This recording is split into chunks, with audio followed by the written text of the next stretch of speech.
Ano ang kanyang top 10? Yan. Wow. At bakit? Bakit isa ang North Korea doon? Maraming magsasabi, ayoko ang pumunta dyan, nakakatakot yung leader nila dyan.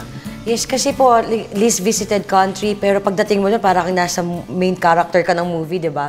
And Ng isang Korean novela, gano'n. Bakit? Buhay lang. Crash landing on you talaga. Pero iba po yung feeling, kasi nung nagpunta po ako doon is like via train from China, then to go to Pyongyang. Tapos talagang, I cannot read a lot of information na ito ba yung totoo or hindi. So kaya siya talaga top 10. Like parang, wow, I really like, kala ko talagang sobrang difficult na makapasok. Mahirap pero nakapasok. But what does North Korea look like? Mukha ba silang military doon? Hindi po eh. Like, you know, like a communist country kasi when I live in the Balkans, similar na you'll see like skyscrapers. When I went there, I watched a circus.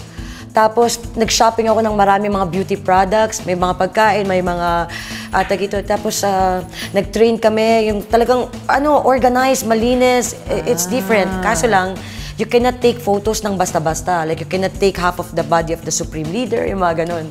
May ganun. Check po nila yung photos nyo. Talaga? Kailangan buo, hindi pwedeng half body? Yes, buo kailangan. Bakit daw? Disrespectful.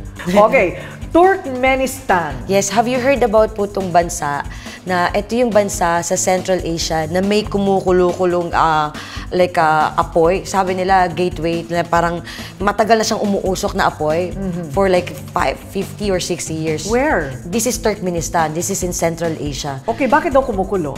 Parang aksidente lang dati na they're trying to get gas kasi sikat yung bansa na to for that. Then yung bansa pong to, there's only like less than 1,000 tourists who are allowed to enter. Mahigpit makapasok. Because?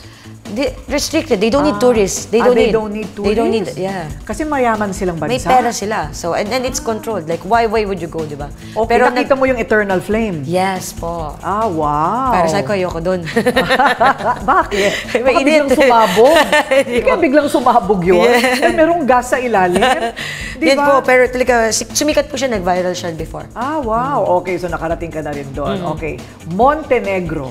Yes. Do you know, Miss Karina, na for Filipinos, that, you know, if you have multiple entry Japan visa, you can enter this Balkan country. So this is a small country, katabi ng Croatia at Albania, na dito para siyang Switzerland na mura. So it's really, I think it's one of my favorites. Like, talagang tumira rin po ako doon. Like, yung kapatid ko OFW ngayon doon. Wow. Dinala ko siya doon. Ngayon, chef na siya doon. Chef na? Yes po. So may opportunity din doon? Yes po, nag-start na rin po sila sa Filipinos. Pero hindi siya sikat kasi di ba liit, di ba? Like Italy, Croatia, Montenegro. Maliit lang siyang bansa. Dati siyang part ng Serbia. Like, it's like... Okay. So, pero tumira ka doon? Opo, like ginawa ko po siyang base. Kasi nung na-aksidente po ako before, na-aksidente po ako sa Pakistan ng 2019. Tapos, after ko pong na-aksidente, nung pinremote ko po kasi yung Montenegro, I work with the government, tourism board, to promote Montenegro. Feature ko sila sa Forbes magazine, like sa lahat. Kasi nagra-write po ako eh. Kaya ka naman pala nagtagal doon, kumikita ka doon. Yes po. Yes pala yun. Yes okay. Po. And then that time, binigyan po nila ako ng residency for medical para ma-treat kasi hindi po ako nakalakad after 3 months ng accident ko po. Wow, why? Masama yung pagkakadapa yes mo? Yes po. Later, sa Pakistan naman yun. Sa Pakistan? Wow. So Montenegro became my second home. Binigyan ako ng residency ng gobyerno. Tapos, nung unang buwan, binigyan ng libreng Anong pabahay. temperature doon? 4 seasons? Yes, ma'am. 4 seasons. 4 like seasons. Italy, but cheaper. Yeah. But nicer. Way nicer. Like food? The best. Talaga? I think, mom, you love it.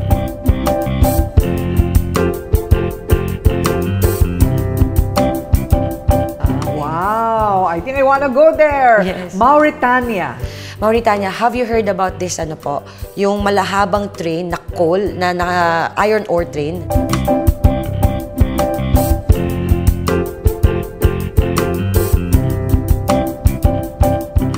So matutulog ka ng 17 hours on top of this train, pero iaano mo yung buong Sahara Desert.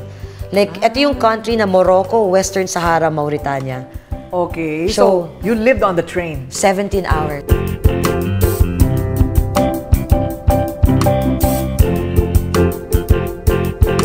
Tapos talagang close ka sa nature, kita mo talaga yung Milky Way and what. So I did that. Like Mauritania is like one of the highlights. So pag pumunta ka doon, does it have to be a certain time of the year na hindi masyadong malamig? Ideally, you follow kung paano ang Africa at saka Middle East. You avoid that kasi hindi natin kaya yung ganung init at saka sun. So I suggest na pumunta mga September onwards. Kung kailan winter sa Europe. Ah, okay. Kasi Africa, Middle East siya. Correct. Kasi pag mainit, sobra namang init. Di po kaya, Filipino. Yes. Correct. So that's Mauritania. Pakistan. Yes po. Di Bakit ba? unforgettable?